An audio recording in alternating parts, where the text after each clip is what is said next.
ठाकुर जी का श्री विग्रह लेते समय उनमें मोल भाव करना या बहुत सारे विग्रहों को में चयन करना है, उनकी सुंदरता का तुलना करना, तो ये महाराज जी कभी कभी अपराध बहुत नहीं, उस समय कर सकते हैं। और जब सेवा में विराजमान कर लिया फिर दूसरे के ठाकुर देखकर अपने ठाकुर में हे भाव लाना, ये ठीक नहीं है। जब तक सेवा में विराजमान नहीं करते तो ये मूर्ति ठीक है, ये मूर्ति ये ठीक है, ये दे दो।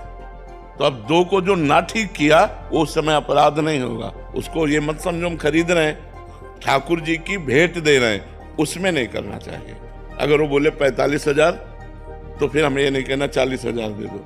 अगर हमारे पास 40,000 हैं तो हम ईमानदारी से कहते हैं कि हमारे पास 45,000 नहीं है, 40,000 हैं, यदि आप कृपा करो और दे सको तो दे दो, नहीं तो फिर कभी जब 5,000 हम एकत्रित कर लेंगे तब आपसे ले लेंगे। ठाकुर जी में मोल भाव नहीं करना चाहिए, न्यौछावर पूछना चाहिए। ऐसे तो कोई भी अनुचित मोल लगा सकता है उसका, तो फिर हाँ, वो उसे अनुचित तो हो ही नहीं सकता।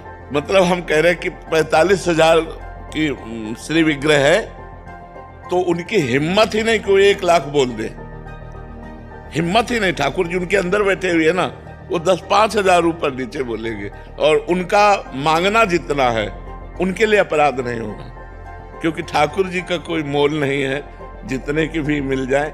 और उन्होंने निर्माण किया है तो ठाकुर जी का निर्माण किया है तो निर्माण करता कुछ भी ले सकता है, तो इसलिए हम न्यौछावर देने में पीछे ना हटे। वैसे प्रायः जैसे उन्होंने बहुत अच्छी सफाई की नेत्रों की और गाल कपोल बढ़िया बनाए तो 5,000 ज्यादा लेंगे, और एक में थोड़ा सा कम है तो वो 5,000 कम ले लेंगे। तो ये बात होती है, उसमें वो मांग ही नहीं सकते। और उसमें ऐसा भी नहीं बोलना चाहिए खरीद के लाए, ऐसा नहीं। नहीं, खरीद के नहीं लाए, न्यौछावर देकर लाए, न्यौछावर देकर लाए।